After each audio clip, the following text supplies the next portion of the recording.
Hi, I'm Stella Burkhalter, and this is my podcast, Living the Edge of Art. I'm here at my cabin in Mason County, not far from the town of Art, Texas.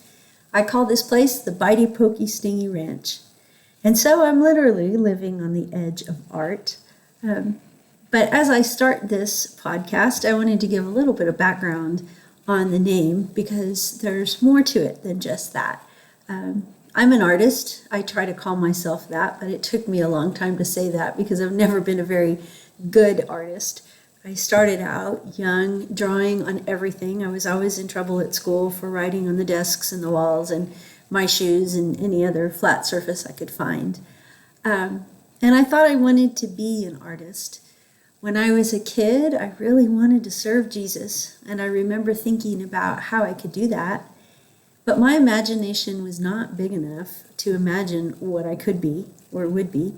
And so I decided that I would make Christian greeting cards. But that never really went anywhere. So when I graduated from high school and I had to figure out something that was going to be my major, I decided to be a commercial artist. And that was kind of a giant disaster. So I went to Catholic school. Grew up on a ranch in Laredo, Texas, went to Catholic school, knew everybody in the town and all of that. So going to Austin, going to the big university was a huge deal. And I was really nervous. And I knew that the cool kids wear their backpacks on with only one strap. And so I knew not to wear it with two and, trying to just be as cool as I could possibly be. My brother was already there, and so he gave me a lot of tips, like how to ride the bus and how to know where you're going. And he taught me that I had to start out by going to Robert Lee Moore Hall, but I wasn't supposed to say that because they would know that I wasn't, in the cool kids club. So I just had to get on the bus and go RLM, like I knew what I was doing. So I got on the bus that first day, and I have my bangs all big because it was the 80s, and my big bow and my little purse and my oversized art bag and this cute little outfit with big loud geometric shapes on it that I'm sure screams Cosby Show if I saw it now. But at the time, I just thought I was all that because I waited, 12 years to be able to not have to wear a uniform to school. So I was very excited for this first day, and my first day, Monday morning, 8 a.m., was life drawing. And so I thought, we're going to draw a life, like bowls of fruit. So I get on the elevator, and there was a woman on the elevator who was wearing nothing but a sheet. And I was really weirded out by that, but, I'm trying to be cool. I know about the backpack and RLM and all that. And this woman goes into the same room that I go into, and we're talking a little bit. Before I know it, she drops the sheet, and there she is, life in all its glory. And I was freaking out, and I'm looking around, and everybody else thinks this is totally normal. And so I just did my best. So for the first month or so, none of my people had genitals. Because I just didn't want to look. I thought I'd get in trouble or something. So I was a fish out of water from the very beginning. And the more I got to know the people in my class, the more I realized that I wasn't really one of them. There was one guy who never wore shoes, and he created an art piece with his favorite things, which included his favorite spice, oregano, and cat hair. And I just thought, yeah, maybe I'm not an artist personality. And there was one other small thing, the fact that I wasn't really very good at it. So I'm kind of at the edge of art and have always been. So even though I like it and it brings me peace and it has become a path to spirituality for me, I struggle to call myself an artist. And so here I am at the edge of art. And at the edge of a new life, a new ministry, and trying to kind of figure out what I'm supposed to be doing now. And so I thought it might be interesting to have a podcast in this time because I think a lot of people can identify with that kind of lost in space feeling. kind of like I was when I started college, that you don't want anybody to know that you don't know what you're doing, but it's good to know that you're not the only one that feels a little bit lost. And faith can be especially that way if you have in your mind that you need to be a certain way or do certain things, and you just can't quite get there. And so I've been doing a lot of art in this kind of in-between season. I've been going a little nuts, and art is something that slows me down. One of the things I figured out is I don't do sabbatical well. I don't slow down well. I know that I need some time because of everything that I've been through in the last few months, that I need a little bit of time before I find myself back into church, but I'm having a really hard time slowing down. And it finally hit me like a brick. I'm not a shark. Sharks need to keep moving. They need to keep water flowing through their gills so that they can have oxygen to live, and so they keep moving all the time. It's just the way sharks are. But because we are not sharks, we're not made that way, and we need to slow down. We need to stop, whether we want to or not. God commands us to and gives us the gift of Sabbath, and that seems to be the commandment that we just feel like we don't really have to keep, or it doesn't apply to us. And I think part of the reason, for me anyway, is that I kind of feel like if I stop, I'm going to die. I'm going to shrivel up. The world's going to pass me by. Something terrible is going to happen if I stop and slow down and don't keep up. And so I have to listen to the Spirit whisper to my spirit, you are not a shark. It's okay to slow down. So I've been slowing down, taking a deep breath, trying to find God in the midst of all this, and doing some art. So I want to tell you about some of it and show you some of it. So here's some art. I have been doing a lot of art lately as I've been on sabbatical. Sometimes when we're too much in our heads, it's good to do something with our bodies, like walk, get outside, dance around, do something to get out of that endless loop that's in your head of what you should have done or could have done or what you should be doing. And so I've been leaning on art a lot. I have kind of a collection of hymnals that are falling apart that I've collected from churches because nobody ever wants to throw a hymnal in the trash, but some of them are just unusable. And so they're kind of fun to mess with and pick a hymn that's meaningful to you and paint on it. And I've been using wax pastels to think about the state of my heart or what the hymns are expressing for me. And so it's been a fun project to do with other people because it's really easy and you kind of can't mess it up. A kid can do it.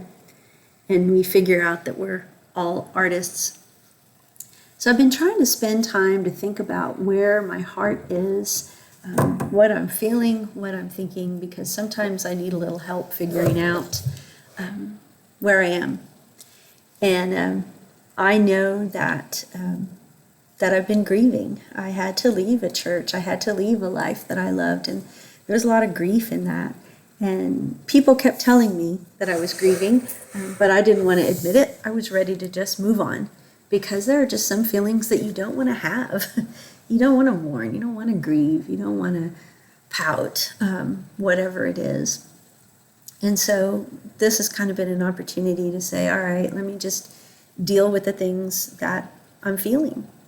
And a lot of the loss and anger had to do with the really intense season that I had come off of, being in a United Methodist church that was making the decision about whether we would continue with the denomination or join a new one or go independent. And so we were faced with having a lot of conversations about our stance on human sexuality. Now, if you remember, I just said that when I was doing life drawing, I couldn't draw genitals on the people. I didn't grow up in a home where we were comfortable talking about sex, and I certainly didn't want to talk about it in church.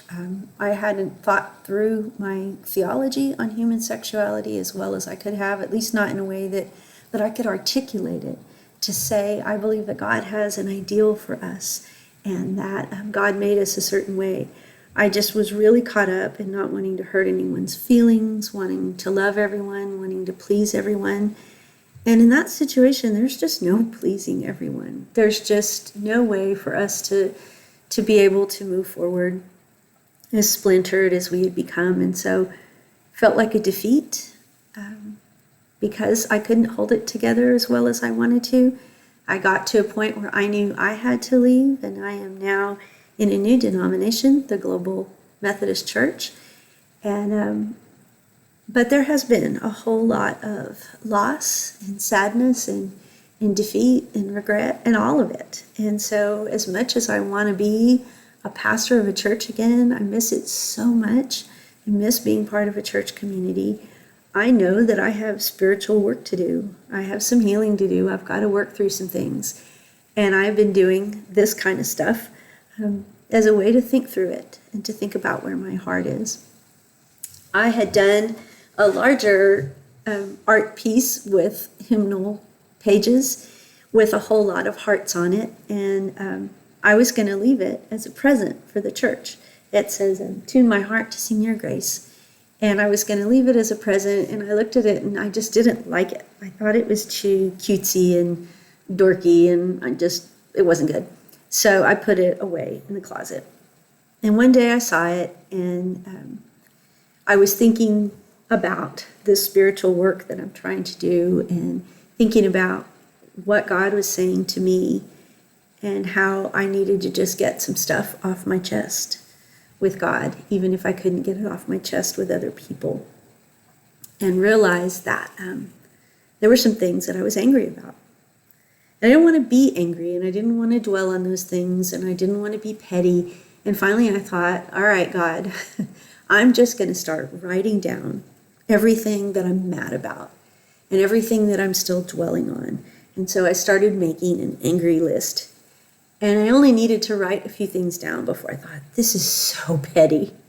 And as I looked at the list, I realized, there may have been things that people did to me, but I did things to them. And so I don't have a right to be angry because I've done things that have hurt people too. But I worked hard to get past that because I realized I just needed to feel the anger. Anger is a stage of grief. It's not a fun one. And so I just kept making a list, and it got long and it got petty. I never want anyone to see it. But I opened up the closet and I saw my heart picture. And I just felt compelled to get out a big sea sponge and some black and blue paint. And I just started painting bruises on all the hearts and just going to town, getting a little out of control in some spots. But it just felt kind of therapeutic to say and to admit to myself that my heart was bruised. And when I backed up and looked at it, I thought, I like this piece of art now because it's honest, it's real. And so I don't know what I'm going to do with it, but it was helpful to me to tell the truth. And I tell these things to people all the time. I just have a hard time telling them to myself. I've taught the Psalms so many times and taught about how the Psalms allow us to say what we need to say. But I realized I wasn't saying them. So I want to show you a psalm. So this is Psalm 136. Oh, give thanks to the Lord, for he is good, for his steadfast love endures forever. Oh, give thanks to the God of gods, for his steadfast love endures forever. Give thanks to the Lord of lords, for his steadfast love endures forever. Who alone does great wonders, for his steadfast love endures forever. Who by understanding made the heavens, for his steadfast love endures forever. Who spread out the earth on the waters, for his steadfast love endures forever. Who made the great lights, for his steadfast love endures forever. The sun to rule over the day, for his steadfast love endures forever. The moon and the stars to rule over the night, for his steadfast love endures forever. And it goes on and on and on, 26 verses. And that line gets repeated over and over and over. His steadfast love endures forever. That steadfast love is a Hebrew word, hesed. It's sometimes translated as mercy or simply love, but it is the faithful love of God. And what I love so much about this psalm is that kind of like how I needed to be hit over the head, to stop, to rest, to admit the state of my heart, to admit that I'm not okay. Over and over again, in the background, like waves, over and over is this line that God's faithful love never ends. Through our ups and our downs, through our faithfulness and unfaithfulness, through our fears, through our failures, through our anger, through our joy, through all of it. God never changes, God never fails. And it's kind of funny that we just need to be reminded of the things we know. I hesitated for a while to start a podcast because I thought, what do I really have to say that anybody needs to hear? But I realized that sometimes the best sermons are about what I already know. I just need to be reminded. And so maybe I can be a voice that just reminds you that maybe you know this already. Maybe you don't. Maybe you don't know that God is faithful. But you need to be reminded when you're feeling beat up, when you're feeling bruised, that God will wait with you, will sit with you for as long as it takes to heal. There's a word that appears over and over and over again in the Hebrew Bible in the Old Testament and in the New Testament as well, the word remember. Over and over again, God commands us to just remember. Remember the things he has done. In this psalm, in Psalm 136, the psalmist is remembering creation and remembering their salvation history and being led out of Egypt and the battles and all of it, and the fact that God is Lord, recounting their history. And I imagine that when this psalm was being used by the Hebrew people, before it was written down, that the congregation knew that line, his hesed endures forever. And whatever the leader would say, all the lines the leader would say, read over and over, the people would repeat back, his steadfast love endures forever, his hesed endures forever.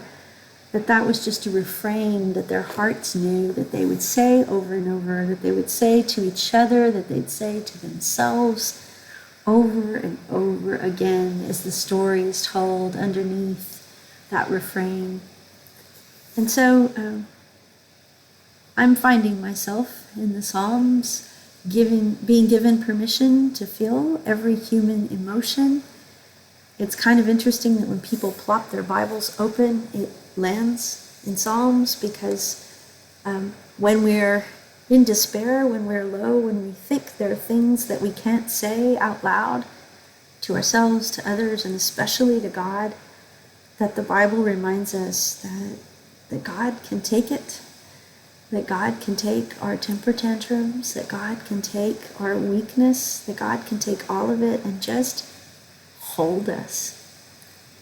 And so as I live at the edge of art, I'm sitting in this and painting and bruising things and slapping out the dark colors and playing the music with the minor keys as I think about all of that. And so I hope that you'll stay with me on this journey on the edge of art through scripture and through the things that God wants to say to us, even if they're things that we know so well we can say over and over, because sometimes we just need to hear them and say them to each other. See you soon. Before I close out this podcast, I want to remind you that I want to hear from you. So please go to pastorstella.net and you can see the other episodes and look at the trailer. And there's also a video there about the Psalms. When my church was going through the thick of things and we were spending the summer in the Psalms last summer, I made some prayer stations to kind of have a conversation, to speak through the Psalms and let God answer us. And so I made a little video based on those prayer stations. And so if you are not real familiar with the Psalms and want to think about how they express all of our different emotions, you can find that short video there. And you can leave me a message about what you'd like to hear on a podcast, or if you resonate with any of this. I'm just getting started and I need help knowing what people want to hear, so I'd love to hear from you. Thanks.